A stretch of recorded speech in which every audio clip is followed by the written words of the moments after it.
ಬೆಳಗಿನ ನಾಷ್ಟ ಅಥವಾ ಲಂಚ್ ಬಾಕ್ಸ್ಗೆ ಯಾವಾಗಲೂ ಒಂದೇ ರೀತಿ ರೆಸಿಪಿ ಮಾಡ್ಕೊಳ್ಳೋದಕ್ಕಿಂತ ಈ ರೀತಿ ಸಾಫ್ಟ್ ಆಗಿರುವಂಥ ಅಕ್ಕಿ ರೊಟ್ಟಿ ಜೊತೆಗೆ ಈ ಚಿಕನ್ ಗೀ ರೋಸ್ಟ್ ಮಾಡ್ಕೊಳ್ಳಿ. ಎಷ್ಟು ರೊಟ್ಟಿ ತಿಂತೀರಾ ಅಂತ ಲೆಕ್ಕನೇ ಇರಲ್ಲ, ಅಷ್ಟು ಚೆನ್ನಾಗಿರುತ್ತೆ.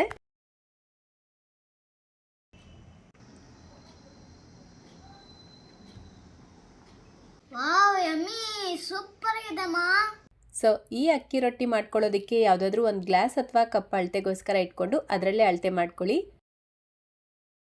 ಈಗ ಗ್ಯಾಸ್ ಸ್ಟವ್ ಮೇಲೆ ಒಂದು ಬಾಣಲಿ ಇಟ್ಕೊಂಡು 2 ಕಪ್ ನೀರು ಸೇರಿಸ್ಕೊಳ್ತಾ ಇದ್ದೀನಿ.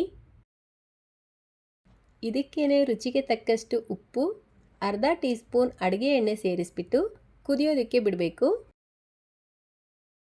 ನೋಡಿ, ನೀರು ಕುದಿಯೋಕ್ಕೆ ಸ್ಟಾರ್ಟ್ ಆಗಿದ ತಕ್ಷಣ ಗ್ಯಾಸ್ ಫ್ಲೇಮ್ನ ಕಡಿಮೆ ಮಾಡಿಕೊಂಡು ಯಾವ ಕಪ್ಪಲ್ಲಿ ನೀರು ಅಳತೆ ಮಾಡ್ಕೊಂಡಿದ್ರೋ ಅದೇ ಕಪ್ಪಲ್ಲೇ 1 ಕಪ್ ಅಕ್ಕಿ ಹಿಟ್ಟನ್ನ ಸೇರಿಸ್ಬಿಟ್ಟು ಮಿಕ್ಸ್ ಮಾಡ್ಕೊಳ್ಬೇಕು. ಮಿಕ್ಸ್ ಮಾಡ್ಕೊಳ್ಳೋದಕ್ಕೆ ಈ ರೀತಿ ಕೋಲು ಅಥವಾ ಸೌಟಿಂದ ಮಿಕ್ಸ್ ಮಾಡ್ಕೊಳ್ಳಿ. ಗಂಟು ಇಲ್ಲದೆ ಇರೋ ಥರ ಮಿಕ್ಸ್ ಮಾಡ್ಕೊಳ್ಬೇಕು. 1 ಕಪ್ ಅಕ್ಕಿ ಹಿಟ್ಟಿಗೆ 2 ಕಪ್ ನೀರು ಸೇರಿಸಿ ಮಾಡೋದ್ರಿಂದ ರೊಟ್ಟಿ ತುಂಬಾ ಸಾಫ್ಟಾಗಿ ಬರುತ್ತೆ. ಜಸ್ಟ್ ಈ ರೀತಿ ಮಿಕ್ಸ್ ಮಾಡಿಬಿಟ್ಟು ಗ್ಯಾಸ್ ಫ್ಲೇಮ್ನ ಆಫ್ ಮಾಡ್ಕೊಳ್ಳಿ. ಈಗ ಇದರ ಮೇಲ್ಗಡೆ ಒಂದು ಲಿಡ್ನ ಕ್ಲೋಸ್ ಮಾಡಿ 5 ನಿಮಿಷ ರೆಸ್ಟ್ ಮಾಡೋದಕ್ಕೆ ಬಿಡಬೇಕು. ಕರೆಕ್ಟಾಗಿ 5 ನಿಮಿಷಕ್ಕೆ ಇದು ಸ್ವಲ್ಪ ತಣ್ಣಗಾಗಿರುತ್ತೆ, ಪೂರ್ತಿ ತಣ್ಣಗೆ ಮಾಡ್ಕೊಳ್ಬಾರ್ದು. ಕೈಯಲ್ಲಿ ಮುಟ್ಟೋ ಅಷ್ಟು ಬಿಸಿ ಇರಬೇಕು. ಪೂರ್ತಿ ತಣ್ಣಗೆ ಮಾಡಿಕೊಂಡ್ರೆ ಇದು ಗಟ್ಟಿ ಆಗಿಬಿಡತ್ತೆ. ಸೊ ಒಂಚೂರು ಬಿಸಿ ಇರಬೇಕಾದ್ರೇ ಈ ರೀತಿ ಒಂದು ಪ್ಲೇಟ್ಗೆ ಹಾಕ್ಬಿಟ್ಟು ಕೈಗೆ ಸ್ವಲ್ಪ ಎಣ್ಣೆ ಹಚ್ಕೊಂಡು ಚೆನ್ನಾಗಿ ನಾದ್ಕೊಳ್ಳಿ. ಎಷ್ಟು ಸಾಫ್ಟ್ಗಾಗುತ್ತೋ ಅಷ್ಟು ಸಾಫ್ಟಾಗಿ ಇದನ್ನು ನಾದ್ಕೊಳ್ಬೇಕು. ಈ ಚಪಾತಿ ಹಿಟ್ಟೆಲ್ಲ ಕಲಿಸ್ಕೊಳ್ತೀರಲ್ವ, ಆ ರೀತಿ ಕಲಿಸ್ಕೊಳ್ಳಿ. ಅಂದರೆ ಇದು ಸಾಫ್ಟ್ ಆಗಬೇಕು. ಒಂದು 5 ರಿಂದ 6 ನಿಮಿಷ ಆದರೂ ಈ ರೀತಿ ಮಿಕ್ಸ್ ಮಾಡ್ಕೊಳ್ಬೇಕು, ಆವಾಗಲೇ ಇದು ಸಾಫ್ಟ್ ಆಗುತ್ತೆ. ನಿಮಗೆ ರೊಟ್ಟಿ ಯಾವ ಸೈಜಲ್ಲಿ ಬೇಕೋ ಅಷ್ಟು ಮಾತ್ರ ತೊಗೊಂಡು ಉಳಿದಿರುವಂಥ ಹಿಟ್ಟೇನಿದೆ ಇದನ್ನು ಒಂದು ಪಾತ್ರೆಗೆ ಹಾಕಿ ಮುಚ್ಚಿಡಬೇಕು. ಈಗ ಈ ರೊಟ್ಟಿ ಅಥವಾ ಚಪಾತಿನ ಲಟ್ಟಿಸ್ಕೊಳ್ಳೋದಕ್ಕೆ ನಾನಿಲ್ಲಿ ಸ್ವಲ್ಪ ಅಕ್ಕಿ ಹಿಟ್ಟನ್ನು ತಗೊಂಡಿದ್ದೀನಿ. ಈ ಅಕ್ಕಿ ಹಿಟ್ಟಲ್ಲಿ ಇದನ್ನು ಡಿಪ್ ಮಾಡಿಕೊಂಡು ರೋಲ್ ಮಾಡ್ಕೊಳ್ಬೇಕು.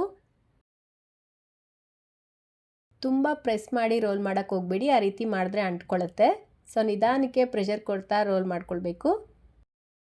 ಈ ರೀತಿ ರೋಲ್ ಮಾಡಬೇಕಾದ್ರೆ ಇದು ಸೈಡಲ್ಲಿ ಕಟ್ ಆಗುತ್ತೆ. ಈಗ ಯಾವುದಾದ್ರೂ ಒಂದು ಟಿಫನ್ ಬಾಕ್ಸ್ ಅಥವಾ ಅದರ ಮುಚ್ಚಳ ತಗೊಂಡು ಈ ರೀತಿ ರೌಂಡಾಗಿ ಕಟ್ ಮಾಡ್ಕೊಳ್ಳಿ.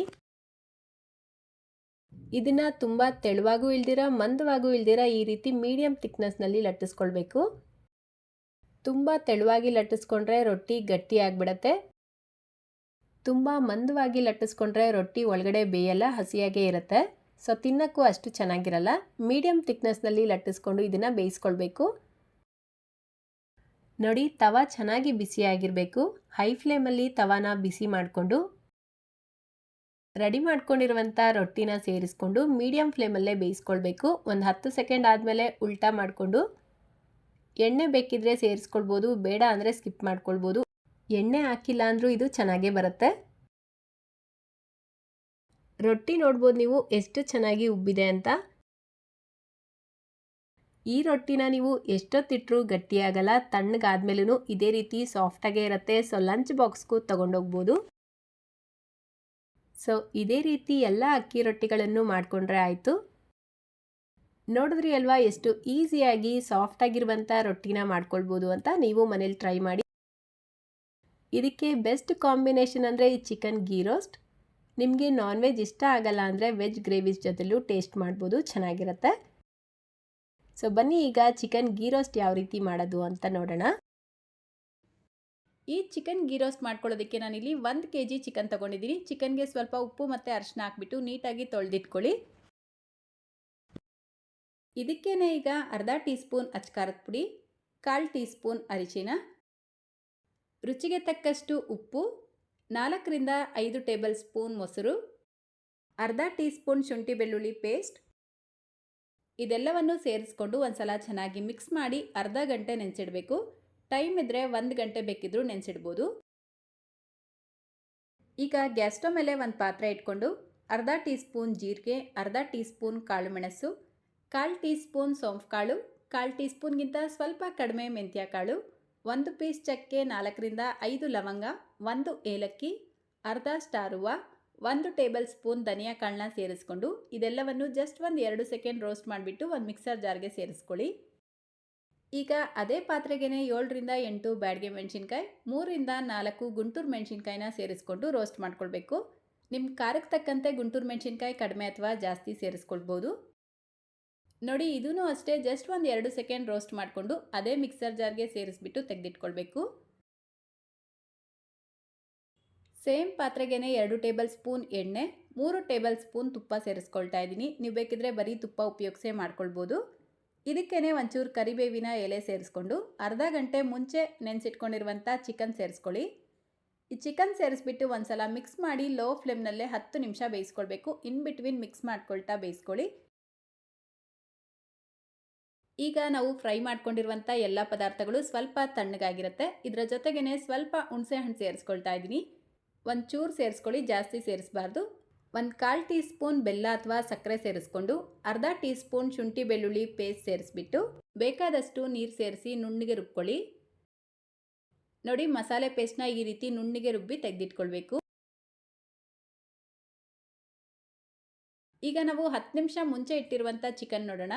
ನೋಡಿ, ಚಿಕನಲ್ಲಿರುವಂಥ ನೀರೆಲ್ಲ ಈ ರೀತಿ ರಿಲೀಸ್ ಆಗಿರುತ್ತೆ. ಇದನ್ನು ಹೈ ಫ್ಲೇಮಲ್ಲೇ ಮತ್ತೆ ಒಂದು 5 ನಿಮಿಷ ಕುದಿಯೋದಕ್ಕೆ ಬಿಟ್ಟು ಈಗ ನಾವು ರುಬ್ಬಿಟ್ಕೊಂಡಿರುವಂಥ ಮಸಾಲೆ ಪೇಸ್ಟ್ನ ಸೇರಿಸ್ಕೊಳ್ಬೇಕು. ನೀವು ಚಿಕನ್ ಡ್ರೈ ರೋಸ್ಟ್ ಮಾಡ್ಕೊಳ್ತೀರಾ ಅಂದರೆ ಈ ಚಿಕನಲ್ಲಿರುವಂಥ ನೀರೆಲ್ಲ ಕಂಪ್ಲೀಟಾಗಿ ಡ್ರೈ ಆದಮೇಲೆ ಮಸಾಲೆ ಸೇರಿಸ್ಕೊಳ್ಬೇಕು. ನಾನಿಲ್ಲಿ ಸ್ವಲ್ಪ ಗ್ರೇವಿ ಟೈಪಲ್ಲಿ ಮಾಡ್ಕೊಳ್ತಾ ಇರೋದ್ರಿಂದ ಇವಾಗಲೇ ಮಸಾಲೆ ಸೇರಿಸ್ಬಿಟ್ಟು ಮಿಕ್ಸ್ ಮಾಡ್ಕೊಳ್ತಾ ಇದ್ದೀನಿ.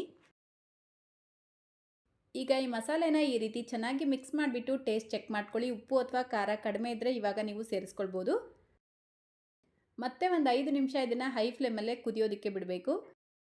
ಈ ಗ್ರೇವಿ ಚೆನ್ನಾಗಿ ಫ್ರೈ ಆಗಿ ಎಣ್ಣೆ ಸಪ್ರೇಟ್ ಆಗುತ್ತೆ, ಅಲ್ಲಿವರೆಗೂ ಫ್ರೈ ಮಾಡಿಕೊಂಡು ಲಾಸ್ಟಲ್ಲಿ ಸ್ವಲ್ಪ ಕರಿಬೇವಿನ ಎಲೆ, ಕೊತ್ತಂಬರಿ ಸೊಪ್ಪು, ಅರ್ಧ ಹೋಳು ನಿಂಬೆಹಣ್ಣಿನ ರಸ ಸೇರಿಸ್ಕೊಳ್ಳಿ. ನಿಂಬೆಹಣ್ಣಿನ ರಸ ಸೇರಿಸ್ಕೊಳ್ಬೇಕಾದ್ರೆ ಗ್ಯಾಸ್ ಫ್ಲೇಮ್ನ ಆಫ್ ಮಾಡಿಬಿಟ್ಟು ಲಾಸ್ಟಲ್ಲಿ ಸೇರಿಸ್ಕೊಳ್ಳಿ. ಅಷ್ಟೇ, ಈಗ ಸಖತ್ ಸ್ಪೈಸಿ ಆ್ಯಂಡ್ ಟೇಸ್ಟಿಯಾಗಿರುವಂಥ ಚಿಕನ್ ಗೀ ರೋಸ್ಟ್ ರೆಡಿಯಾಗಿದೆ. ನೀರು ದೋಸೆ, ಚಪಾತಿ, ಇಡ್ಲಿ, ರೊಟ್ಟಿ, parotta, ghee rice, white rice ಎಲ್ಲದ್ರ ಜೊತೆಗೂ ಬೆಸ್ಟ್ ಕಾಂಬಿನೇಷನ್. ಸೊ ಒಂದ್ಸಲ ಈ ಚಿಕನ್ ಗೀ ರೋಸ್ಟ್ನ ಟ್ರೈ ಮಾಡಿ. ಸೊ ಅಷ್ಟೇ, ಈಗ ಸಾಫ್ಟಾಗಿರುವಂಥ ಅಕ್ಕಿ ರೊಟ್ಟಿ ಜೊತೆಗೆ ಸ್ಪೈಸಿ ಆ್ಯಂಡ್ ಟೇಸ್ಟಿಯಾಗಿರುವಂಥ ಚಿಕನ್ ಗೀ ರೋಸ್ಟ್ ರೆಡಿಯಾಗಿದೆ. ನಿಮಗೆ ನಾನ್ ವೆಜ್ ಇಷ್ಟ ಆಗುತ್ತೆ ಅಂದರೆ ಒಂದ್ಸಲ ಈ ಕಾಂಬಿನೇಷನಲ್ಲಿ ಟೇಸ್ಟ್ ಮಾಡಿ ನೋಡಿ, ಸಖತ್ತಾಗಿರುತ್ತೆ. ವೆಜ್ ಇಷ್ಟಪಡೋರಾದರೆ ನಿಮ್ಗೆ ಇಷ್ಟ ಇರುವಂಥ ಯಾವ ಗ್ರೇವೀಸ್ ಜೊತೆಲಾದರೂ ಟೇಸ್ಟ್ ಮಾಡ್ಬೋದು.